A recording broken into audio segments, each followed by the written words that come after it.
जय श्री कृष्ण। अर्जुन ने कहा, हे प्रभु, मैंने आषाढ़ माह के शुक्ल पक्ष की देवशयनी एकादशी का सविस्तार वर्णन सुना। अब आप मुझे श्रावण माह के कृष्ण पक्ष की एकादशी की कथा सुनाने की कृपा करें। इस एकादशी का नाम क्या है, इसकी विधि क्या है, इसमें किस देवता का पूजन होता है, इसका उपवास करने से मनुष्य को किस फल की प्राप्ति होती है। भगवान श्री कृष्ण ने कहा, हे श्रेष्ठ धनुधर, मैं श्रावण माह की पवित्र एकादशी की कथा सुनाता हूँ। ध्यान पूर्वक श्रवण करें। एक बार इस एकादशी की पावन कथा को भीष्म पितामह ने लोकहित के लिए नारद जी से कहा था। एक समय नारद जी ने कहा, हे पितामह, आज मेरी श्रावण के कृष्ण पक्ष की एकादशी की कथा सुनने की इच्छा है, अतः आप इस एकादशी की व्रत कथा विधान सहित सुनाइए। नारद जी की इच्छा को सुन पितामह भीष्म ने कहा, हे नारद जी, आपने बहुत ही सुंदर प्रस्ताव किया। अब आप बहुत ध्यान पूर्वक इसे श्रवण कीजिए। श्रावण माह के कृष्ण पक्ष की एकादशी का नाम कामिका एकादशी है। इस एकादशी की कथा सुनने मात्र से ही वाजपेयी यज्ञ के फल की प्राप्ति होती है। कामिका एकादशी के उपवास में शंख चक्र गदाधारी भगवान विष्णु का पूजन होता है। जो मनुष्य इस एकादशी को धूप दीप नैवेद्य आदि से भगवान विष्णु की पूजा करते हैं, उन्हें गंगा स्नान के फल से भी उत्तम फल की प्राप्ति होती है। सूर्य ग्रहण और चंद्र ग्रहण में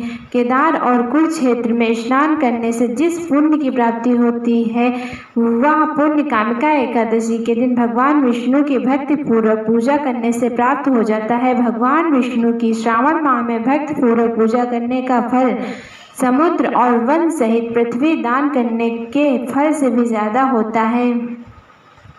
वृत्तिपाद में गंडकी नदी में स्नान करने से जो फल प्राप्त होता है, वह फल भगवान की पूजा करने से मिल जाता है। संसार में भगवान की पूजा का फल सबसे ज्यादा है, अतः भक्त पूर्वक भगवान की पूजा न बन सके तो श्रावण माह के कृष्ण पक्ष की कामिका एकादशी का उपवास करना चाहिए। आभूषणों से युक्त बछड़ा सहित गौदान करने से जो फल प्राप्त होता है, वह फल कामिका एकादशी के उपवास से मिल जाता है।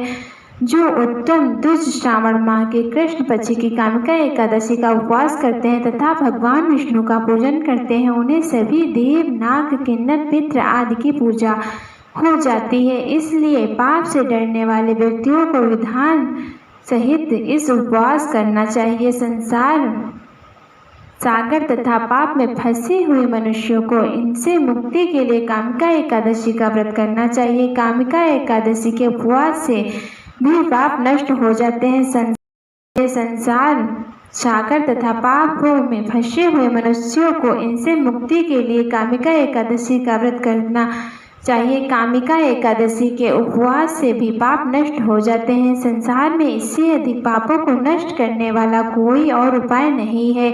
हे नारद जी, स्वयं भगवान ने अपने मुख से कहा है कि मनुष्यों को अध्यात्म विद्या से जो फल प्राप्त होता है, उससे अधिक फल कामिका एकादशी का व्रत करने से मिल जाता है। इस उपवास करने से मनुष्य को यमराज के दर्शन होते हैं और ना ही नरक के कष्ट भोगने पड़ते हैं, वह स्वर्ग का अधिकारी बन जाता है। जो मनुष्य इस दिन तुलसी दल से भक्तिपूर्वक भगवान विष्णु का पूजन करते हैं, वे इस संसार सागर में रहते हुए भी इस प्रकार अलग रहते हैं, जिस प्रकार कमल पुष्प जल में रहता हुआ भी जल से अलग रहता है। तुलसीदास जी भगवान श्री हरि का पूजन करने का फल 1 बार स्वर्ण और 4 बार चांदी के दान के फल के बराबर है।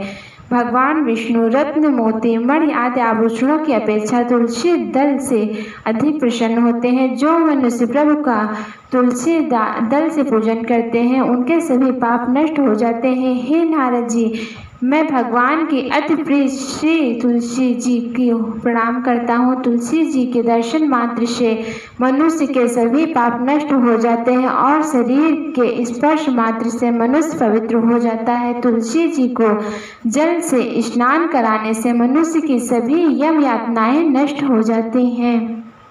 जो मनुष्य तुलसी जी को भक्तिपूर्वक भगवान के श्री चरणों कमलों में अर्पित करते हैं, उसे मुक्ति मिलती है। इस कामिका एकादशी की रात्रि को जो मनुष्य जागरण करते हैं और दीपदान करते हैं, उन्हें पुण्यों को लिखने में चित्रगुप्त भी असमर्थ हैं। एकादशी के दिन जो मनुष्य भगवान के सामने दीपक जलाते हैं उनके पितृ स्वर्ग लोक में अमृत का पार करते हैं। भगवान के सामने जो मनुष्य घी का तिल के तेल का दीपक जलाते हैं उनको सूर्य लोक में भी सहस्त्र दीपकों का प्रकाश मिलता है। एकादशी व्रत कथा। एक गांव में एक वीर क्षत्रिय रहता था। एक दिन किसी कारणवश उसके ब्राह्मण से हाथापाई हो गई और ब्राह्मण की मृत्यु हो गई।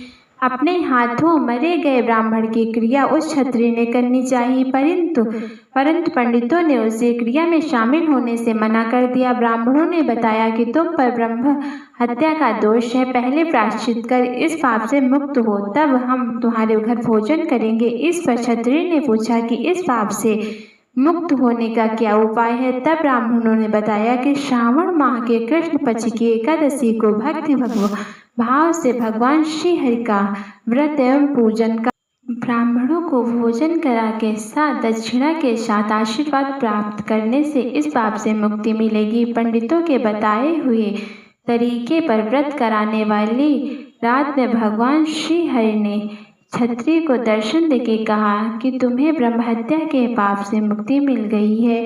इस व्रत के करने से ब्रह्मा हत्या आदि के सभी पाप नष्ट हो जाते हैं और इस लोक में सुख भोग कर प्राणी अंत में विष्णु लोक को जाते हैं। इस कामिका एकादशी के महात्म्य के श्रवण व पठन से मनुष्य स्वर्ग लोक को प्राप्त होते हैं। जय श्री हरि।